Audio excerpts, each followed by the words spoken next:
Hi, and welcome everyone to today's Waves of Change podcast episode. Today, I'm very grateful and honored to have with me Tomas Björkman. Tomas is an applied philosopher and social entrepreneur.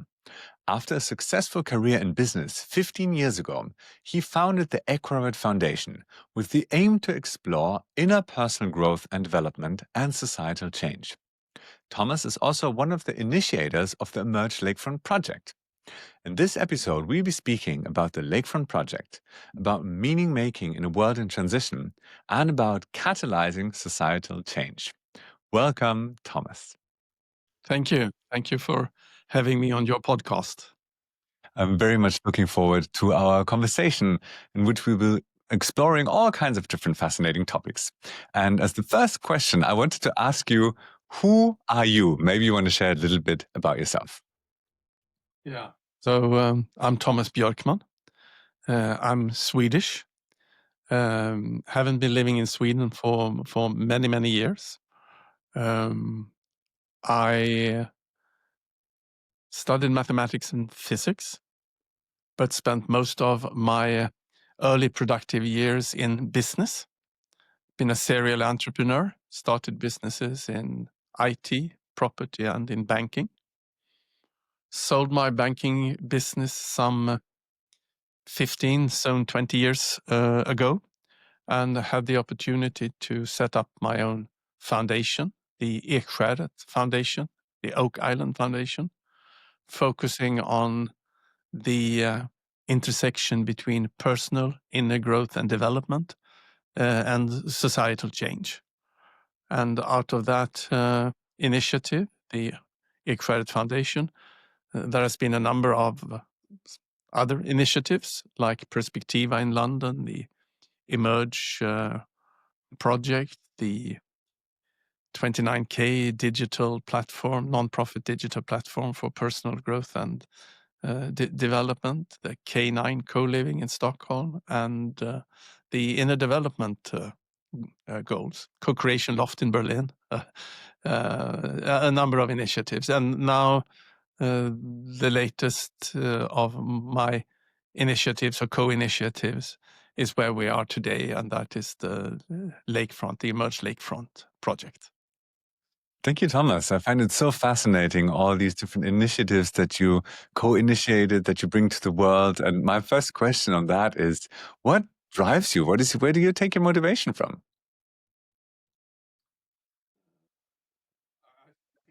I had a big curiosity. So I think my drive is essentially one out of curiosity, and it was curiosity that first brought me into mathematics and physics. That was my starting point to try to understand the world, to figure out the world. And then I think in my entrepreneurial pursuits, it has also been curiosity that has been driving me. And I had the opportunity while in banking, when I was the chair of a small banking group here in Scandinavia, to have the opportunity to work with some very talented leadership development consultants who showed me and my management team the value of not just lifelong learning, but lifelong inner development, lifelong maturation, the lifelong wisdom journey that we all can be on. And that had a profound effect on me and on my management team. I saw the effect this had on us professionally, but also privately. And also perhaps, at least in my case, the way I was relating to society and to the planet. My horizons broadened substantially. And then I asked myself the question, how come that if we in business understands the value of this lifelong maturation journey that some people call the vertical development journey, how come that we are not at all talking about this in society?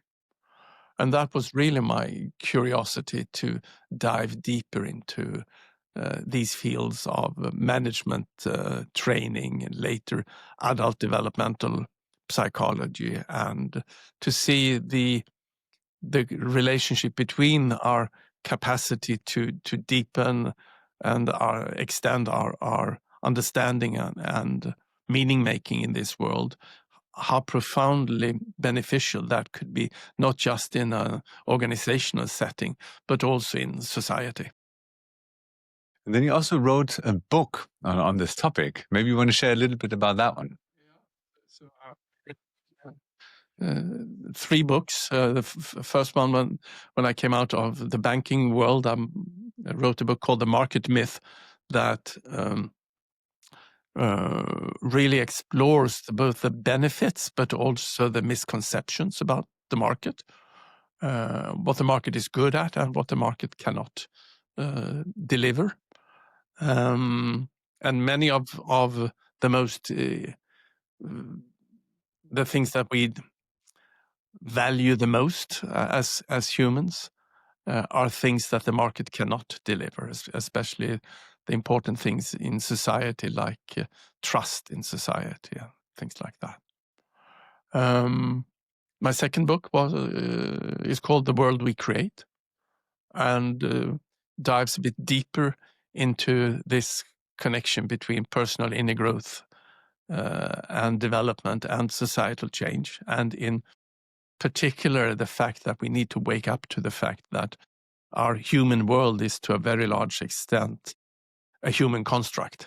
Many of these things that we today take for granted and almost as natural, for example, things like money or nation states and similar things that look so natural to us, are actually just human inventions that could be very, very different. And then the book that you're probably referring to,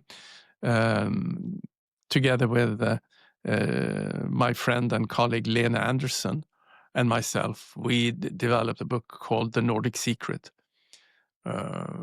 telling a little bit about the history of the Nordic countries. And to my surprise, quite a few years after having started my own foundation in this area, I came to learn that there has been in all the Nordic states, both Denmark, Norway, Sweden, and in Finland, historically a deep understanding for the value of inner personal growth and development in the context of societal change, and how we, more than 100 years ago in all the Nordic countries, spent a lot of money and effort on helping a substantial part of our population to take this very important developmental step from being what adult developmental psychologists today call being in a socialized mind, where we take our values, but also our meaning making from an external source. So we have an external authority. And that could be our peer group, it could be social media, it could be an authoritarian political leader or something. But for democracy to really work, you need a substantial part of the population to take this very important developmental step, to leave the need of an external authority behind and instead develop your internal authority and become, in what adult developmental psychology language call self-authoring, meaning that you become authors of your own life in a much deeper and substantial way. And this, surprisingly enough, many of our political and intellectual leaders in Scandinavia 150 years ago had a deep understanding for. So they created a network of what we might today even call retreat centers. They were called folkhögskolor, where young adults, having worked for 5 years or something like that, so with work experience, could later on with full state subsidy spend 6 months in retreat with the expressed aim of starting to take this developmental step, and by that creating a group of people in society who could be conscious, self-conscious, conscious co-creators of the new society that was being born. Because back then we went from being the Scandinavian countries at the end of the 1800s, we were amongst the poorest non-democratic agrarian societies in Europe. And then a few generations later, even before the Second World War, we had transitioned into being the richest and the happiest and the most democratic industrial countries in the world. And we give a lot of credit there to these programs of consciousness development for this actually taking place. I find it such a fascinating approach of like really deliberately focusing education or development on people developing their consciousness to become active participants to shape society. Yeah, and having the understanding, just having the understanding of making the difference between developing the content of your mind or your consciousness, the content of your mind, which we might call horizontal learning. That's learning new facts or a new trade or something like that. And differentiating that from the vertical development, which is not about the content of your mind, but the capacity of your mind. The capacity of your mind to hold content, hold more complex content, and making sense of that in a deeper way. And when I'm talking about extending your mind, I'm not just talking cognitively, but also emotionally. So it's really about both cognitive and emotional maturation that we are talking about. And in Scandinavia, we used to use the originally German word Bildung to describe this inner process. And these Scandinavian intellectuals, they really got this concept from the German original Bildung philosophers like Schiller, Goethe, Herder, von Humboldt, who all knew that in times of rapid societal change, it's just so easy for us humans to want to have an external authority to hold on to, a dogmatic religion or an authoritarian leader. But again, these politicians and intellectuals in Scandinavia, they didn't want to be authoritarian leaders. They truly wanted to transition into democracy. And then they knew that this consciousness development was a very important part of that process. Such a fascinating part of history and the development of a country, the people, and its consciousness. And I wanted to take this moment to transition from the society to the place where we are right now, to Lakefront.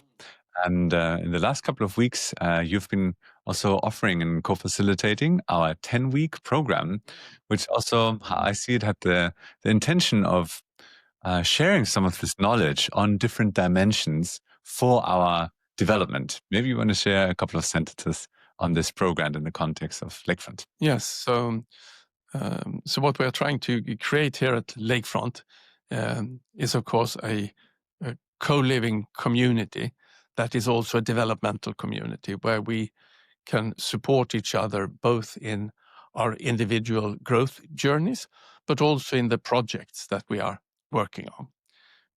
Because for me, it's very important that we certainly do this inner work, the inner development, for our own benefit as well. And it has got a big benefit on our personal lives and on the projects that we are working on. But for me, it's very important that we tie this also to the benefit of society. So most of us living here at Lakefront are interested in and open to inner growth and helping each other to grow. But we are also working on projects that in different ways have got an impact in society, and we are also helping each other with those projects. And in order to be able to do that, and to work together and function together as a community, it's important that we have some sort of common language, or common languages, I might say, because I think it's important that we develop, that we all develop a capacity to not just speak one language, so to say. I did originally from a natural science perspective, and we might be fluent in speaking mathematics and physics. But then I think that it's important that we all try to develop at least some working knowledge also in other languages, such as in economics and in psychology, and perhaps even in spiritual languages, to be able to see the world from more perspectives. And then in a community like this, it's important that we have people coming from these different perspectives, because that is very enriching. But if we only speak our own language, then it's very difficult to cooperate and to exchange in a meaningful way. So part of what we are doing in the 10-week program is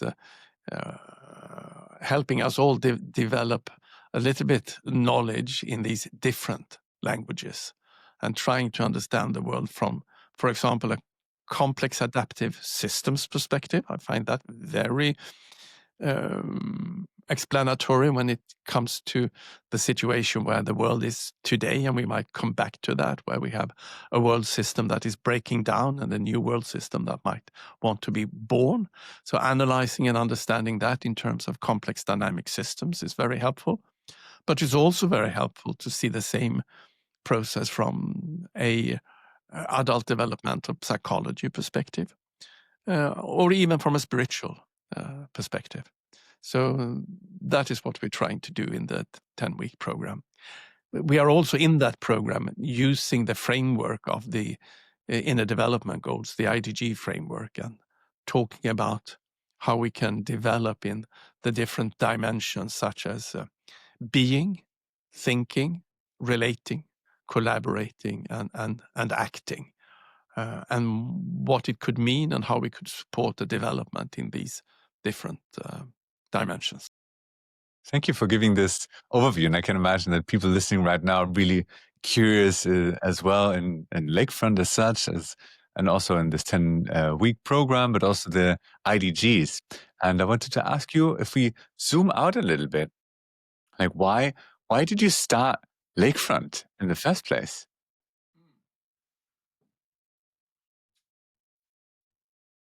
So I think that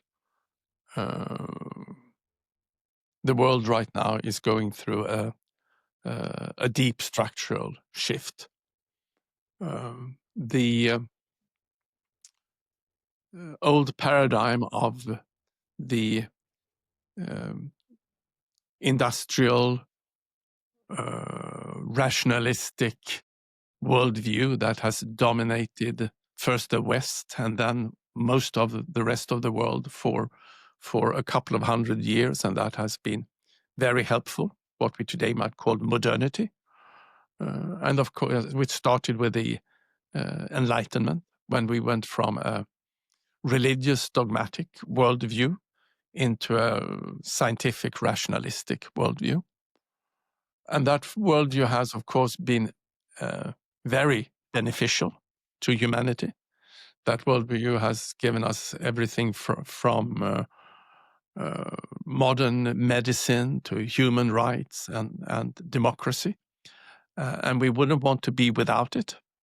But at the same time, I think it becomes clear for more and more people that all these different crises that we see in the world right now, that some call the polycrisis, which I prefer to call the meta-crisis, because calling it a meta-crisis points to the fact that there might be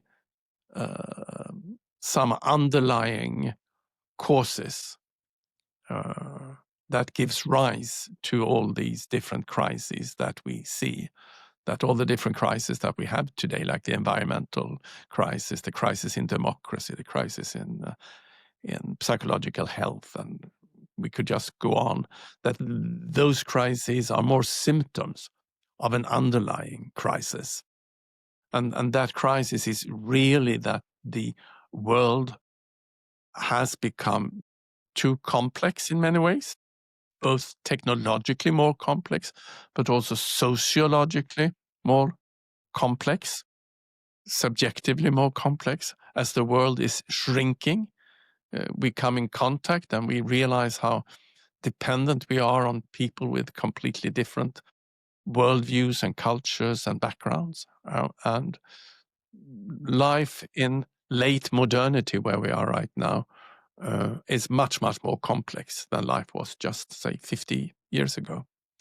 And that the way of seeing the world, the way of relating to ourselves, to each other, to society, and to the planet, that again was very beneficial and functional during early modernity, that is really coming to an end, and that we see a breakdown of both our capacity to sense make and meaning make, but also a breakdown in our institutions. And again, this is not the first time this is happening in the world. It happens regularly through history. And if you look at deep history over thousands of years, you can clearly see a pattern. And again, the last time we really had one of these deep societal shifts was during the Enlightenment and the Industrial Revolution. And there is nothing strange with that system coming to an end. But then, in order for something new to be able to be born, my understanding is that in order for a new system to be able to emerge, to be able to self-organize, and here is where complex dynamic systems comes in as quite useful. In order for that to happen, and it's not certain at all that we will be able to organize a new world system that is more beneficial for us humans. It might very well be that we have a systems collapse.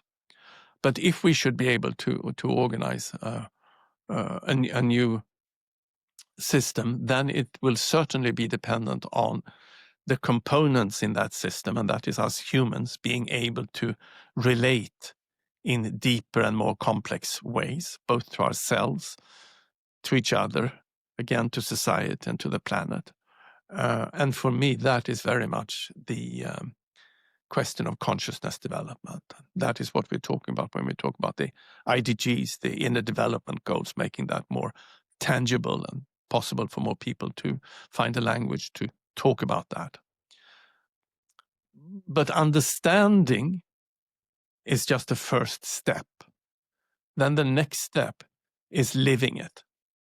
And Lakefront is one attempt amongst many in the world right now to try to model and prototype new ways of both understanding and seeing the world and ourselves, but also living in the world and amongst ourselves. So that is the reason for my interest in Lakefront as a prototype, and hopefully together with a network of similar places as a catalyst for social change. And I personally am very grateful that I get to be a part of this, living here and connecting with so many different people. I celebrate the diversity of people that we also have here, from so many different countries coming together, from so many different professional backgrounds coming together, and with this longing to create something new, to create a new culture of being, and to also support each other in how we contribute to the world, as you also mentioned. So I should just say, so in one way, this is a very ambitious project, of course. But I also think one should mention that there is also a practical side to this, and living at Lakefront is not as grandiose as it might sound.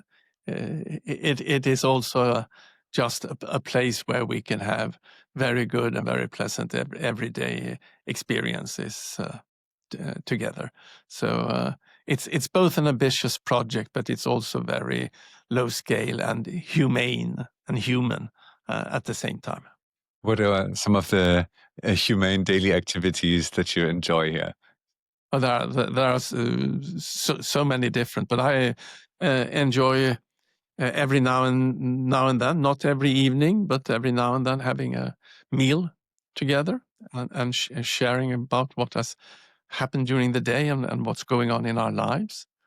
Another thing I personally like a lot is that we are so close to central Stockholm. I mean, it's only 10-15 minutes until you are in central Stockholm. But at the same time, we are so close to nature and to the natural reserves and to the lake. So being able to spend time in nature out here is also something that I appreciate. And then just the detail of us having our little floating sauna on the lake and being able to go down to the sauna in an evening and sit with some friends and just relax and talk a bit. I also personally really enjoy in the lunch breaks just going for a walk to the forest, to the lake, and then just letting my thoughts float over the lake and then come back again. It's really beautiful. And I also wanted to ask you which type of people, which type of background would you like to invite to this place?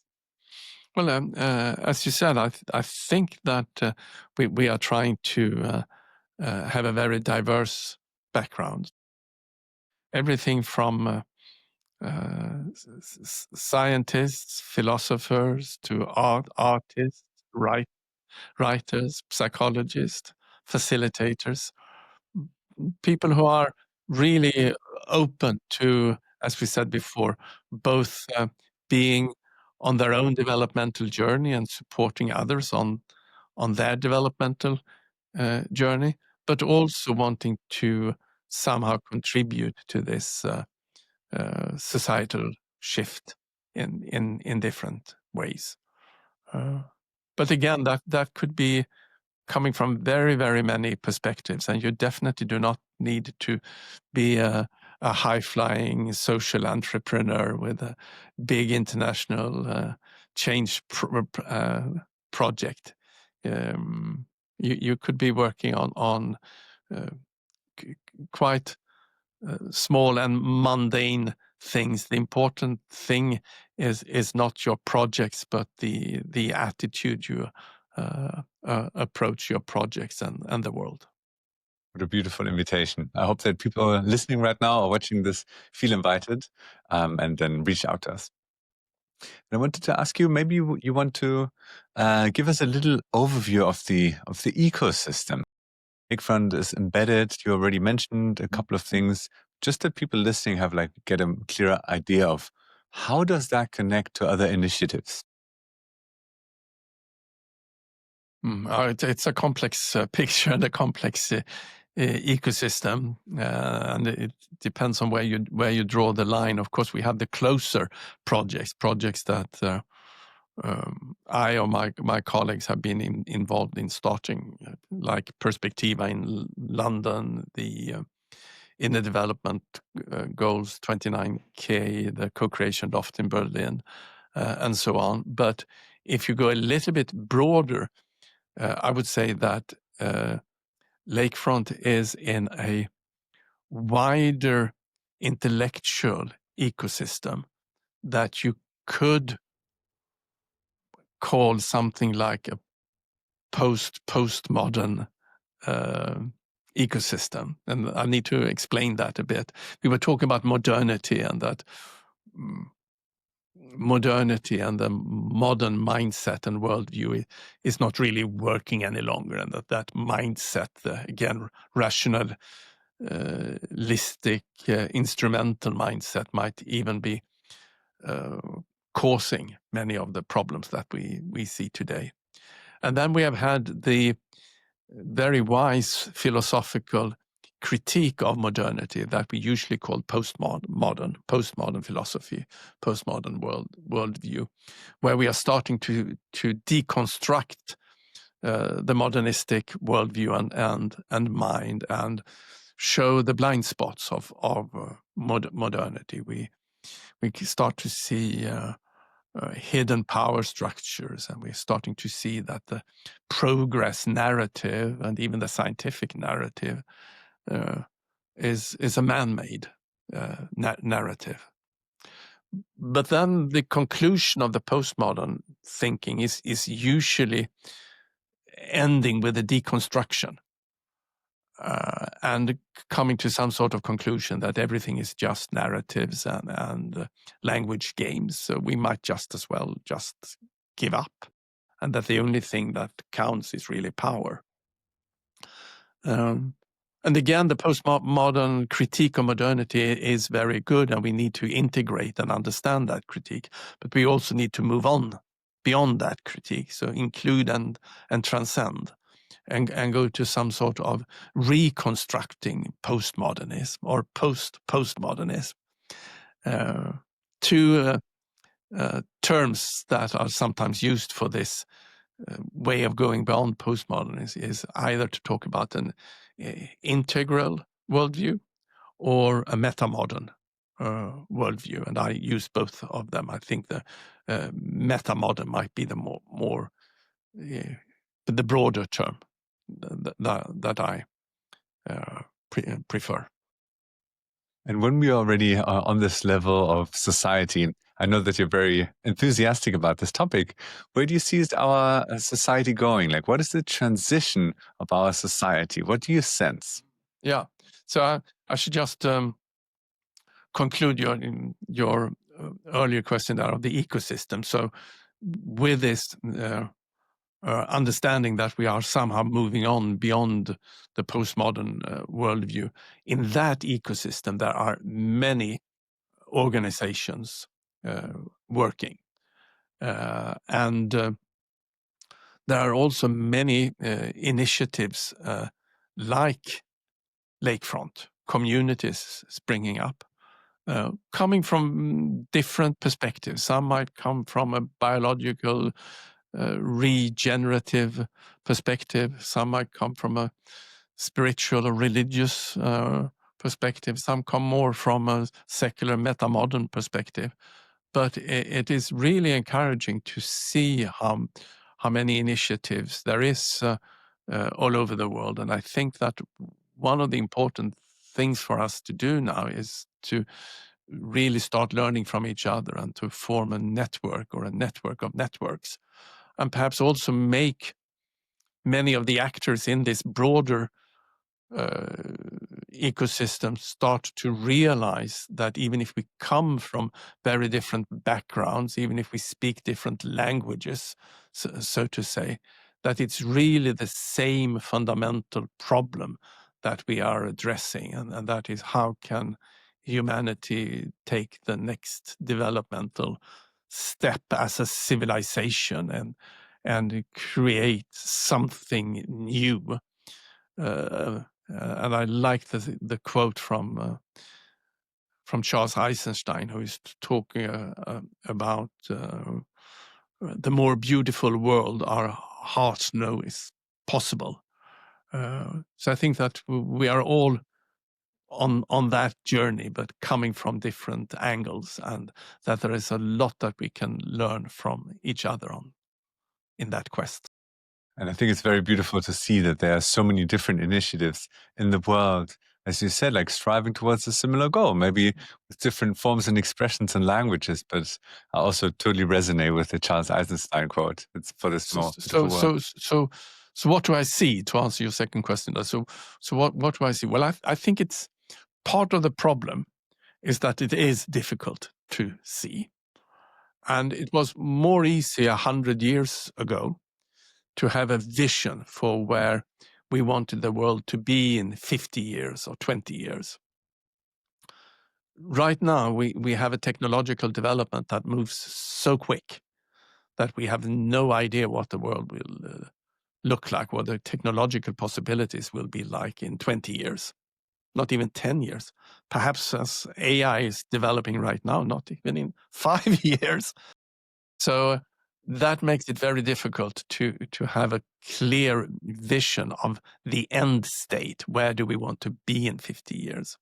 And of course, the lack of such a vision is not helpful for a movement. But I also think we shouldn't be naive and try to make too clear visions. Another thing that makes this complicated is, again, if we're going back and look at complex adaptive systems theory, a deeper transition like this that we are going through right now will be emergent, meaning that the new system will be organizing on a new level and having features that it's not just that it's complicated or complex, it's theoretically impossible to be able to derive those properties from the world today. They will be truly new, truly emergent. And when you have a situation like that, then you cannot sort of plan or manage such a transition in state of a system. So I don't think we can plan and manage our way to this more beautiful world our heart knows is possible. But I think we can help that process to take place. We can facilitate it. And again, from systems theory, we know that one of the most important things that we can do in order for a system to be able to reorganize itself on a more coherent level is for the components of the system to be able to relate to each other in deeper ways. And that's where we're coming back to this consciousness development. So it's not a panacea. It's not the only thing we need to do. Developing consciousness will not automatically bring about a better world. But I do think that it is a necessary condition. Not sufficient, but it is necessary. If we do not increase our capacity to make sense and to relate in a more complex world, then we will not manage this transition. And what do you see as the importance or the role of initiatives like Lakefront or similar ones in this larger transition that you just described? Yeah, I see it as a way of prototyping and experimenting. And in a truly emergent situation like this, you need to have many experiments going on in the world at the same time. You do not know which ones will have the right resonance with the time and what combinations that will lead to what. But we need to experiment. And I sometimes use the language of saying that the future is out there and it's complex and we cannot see the future. It's like moving into the fog, but we need to dare to build bridges into the fog, even if we do not know what's really in there.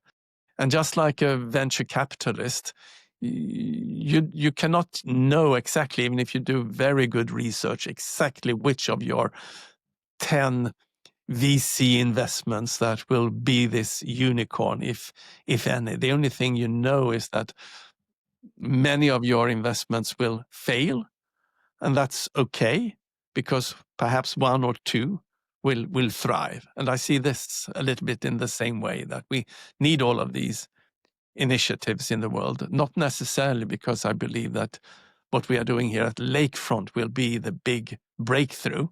But I think that the fact that we have many similar but not identical initiatives springing up everywhere in the world, that effort will be instrumental in helping the societal transition happening. Which other of these other initiatives do you find inspiring? Like you were just describing some, and some that you find especially inspiring. Well, there are many different. So, and not all are co-living initiatives. There are also other initiatives in this space. But if we are looking at the older and more established initiatives that have been around for a long time, and that has been instrumental in so many ways already. We can mention Esalen Institute in California, in Big Sur, where a lot of the human potential movement and positive psychology, but also many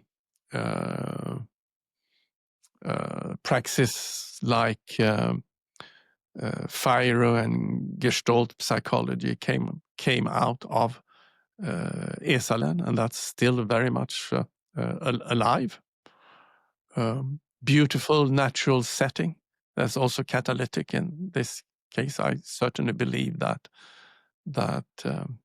nature is a big catalyst for us, both in our individual and in group processes. And that was, of course, one of the reasons why, when I established my own foundation, the Ekskäret Foundation, I did that with a base in our own island outside Stockholm, where we have a retreat center where we are trying to make maximum use of nature as a catalyst in these processes. So Esalen is one example. Another example is Findhorn in Scotland, which is very much a co-living community. Esalen is a little bit retreat, educational, but also originally it was a co-living. Many of these famous names today were actually living and working on site in Esalen. Another initiative is Schumacher College in Devon, which is more an educational institution, but where, of course, people live for half a year or a year while you study at the college. More recent initiatives that could be similar could be a place like Life Itself in France, not far away from Thich Nhat Hanh's retreat center, Plum Village. And of course, Plum Village is another example. So, yeah, so there are many places, and the ones I've mentioned now are more established, but there are places like this popping up every at least half year or something like that. There are a small number of them just in Berlin, for example. Yeah, and I really see, like, I've been to Plum Village last year, was visiting it. It was so beautiful and very, very inspiring just to feel the atmosphere, walking on their land and speaking to a couple of monks that were also living there. Very inspiring to feel the depth of their culture and how long it already existed. And I'm very curious as well how Lakefront we will be developing in the next couple of years, which kind of culture that would also be developing. And interesting with the Plum Village is, of course, Thich Nhat Hanh's version of Buddhism, where he is stressing that, again, just we were talking about inner development, not just for the benefit of yourself, not just retracting from the world, not just managing your anxiety and reducing your suffering in the world by retracting from the world and going inside, but rather using your inner development and your insights for societal change. So for Thich Nhat Hanh, that component, which has not always been there in Buddhism, is important. And I think that is very good. What do you say? Like, if we now then come back again to this thread of the transitioning that we're seeing right now in society, what would you say if people are listening, saying, wow, this sounds really fascinating, I want to learn more about this? Which are other elements that you find important to know in this transition of society? One is, I would recommend to study a little bit of big history. Because if you look at big history over thousands of years of humanity, and a good starting point there is, of course, Yuval Harari's books. I mean, he's writing from a big history perspective, and he has popularized big history. But there are many examples of big history before Harari. then you can understand that what we are going through right now, which can look like disintegration and can look scary, that humanity or different parts of humanity, civilizations, have gone through this before, and that it's quite natural that this is happening. It doesn't make it less scary, but at least you can be aware of the fact that this has happened before. If you stretch out big history even further back, you can go all the way back to the Big Bang at 13.8 billion years ago, and you can see the same patterns that the civilization system is going through right now. You can see how that pattern is a pattern that has been repeating itself through the physical evolution of the universe during the first billions of years. And then with the establishment of life, some 4.5 billion years ago, you could see the same cycles, the same development. And again, there is where this understanding from complex adaptive system comes in, that life and how life is evolving through the universe is in itself a pattern.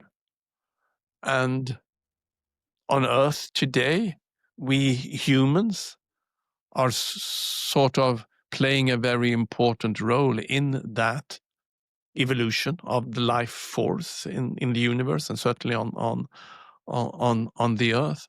And if we can see and understand how those patterns have been developing throughout history, that can help us to interpret what is going on today. So one angle would definitely be big history and complex adaptive systems, and to see that this has happened many times in 13.8 billion years, and it has even happened many times during the last couple of thousand years as humans. But then I would also point, so that's mostly an outside perspective. That's why my natural science backgrounds come in and why I feel comfortable in those perspectives. But then, of course, you have the inside, the inner perspective of this. You have the psychological perspective, you have the meaning-making perspective, you have the narrative perspective.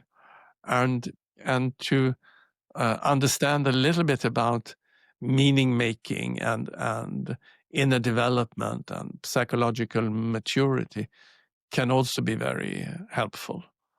And there, just to mention one name that has helped me to understand a bit is the Canadian philosopher John Vervaeke, who has a YouTube series about the meaning crisis. He's very much analyzing what's going on in this societal transition from an inside perspective, from a psychological and meaning-making perspective. And that's also very helpful. And finally, perhaps adult developmental psychology and the writings of developmental psychologists like Harvard professor Bob Keegan or Susan Cook-Reuter and others who have dug deep into the developmental patterns that show how we humans are not at all, our mind and our consciousness are not at all fully developed when we are 20 or 25, when our brains stop growing, but that these very complex meaning-making systems can go on taking in energy and information during many years and reorganize in more and more complex, but also more and more coherent way, and will make it possible for you to make meaning in deeper ways and to see the world in deeper ways as you mature. But that this process is not something that happens automatically. And if you are aware of this possibility of lifelong inner growth and you are open to it, that will help you actually experience it as well. Beautiful. Thank you for this overview. And I can imagine that people listening and watching right now have like this fascinating map of different angles, how to look at what's going on right now and understand a little bit better. And as our conversation is slowly coming towards its close, I wanted to ask you if there's anything else that you would like to share. Maybe something that you would like people to know that are listening right now. Maybe it's some impulse you want to share. This would be a good moment for that. So I think that might be that, even if this sounds very complicated and complex and many perspectives, I think the simple conclusion I draw from having spent a lot of time in this these circles and also writing books in these circles is that basically the understanding that I have developed gives me hope. Gives me hope in the way that we humans have, both individually but especially collectively, much more agency than we normally think. The fact that this world is socially constructed by us and that we can reconstruct it collectively gives us so much power and possibility. Also, the technological development that can seem scary. If we just develop the wisdom to use technology well, this can certainly be a blessing for humanity. So I would want to conclude on hope, that humanity has got a potential to build this more beautiful world. It's not a utopia. It's absolutely within our reach, but it will not happen by itself, and that the evolution of life needs us humans as active co-creators of the future. And the sooner we wake up to the fact that we are the co-creators of our collective future, the better. And that's also the reason for the title of my book, The World We Create, waking up to the fact that the future is not something that is happening to humanity. The future is actually something that we collectively are creating, and that we have bigger freedom in doing that than we usually assume. Thank you, Thomas. Thank you so much for sharing your thoughts, your experience, what's on your heart, and for starting this place here, Lakefront, and all the other initiatives. And I really hope that all of them can have a very positive impact on the world. And I really enjoyed this conversation. Thank you so much for being here. Thank you for the conversation. And I'm looking forward to everyone else who was listening or watching now to reconnect with you in the next episode of our Waves of Change podcast. Thank you.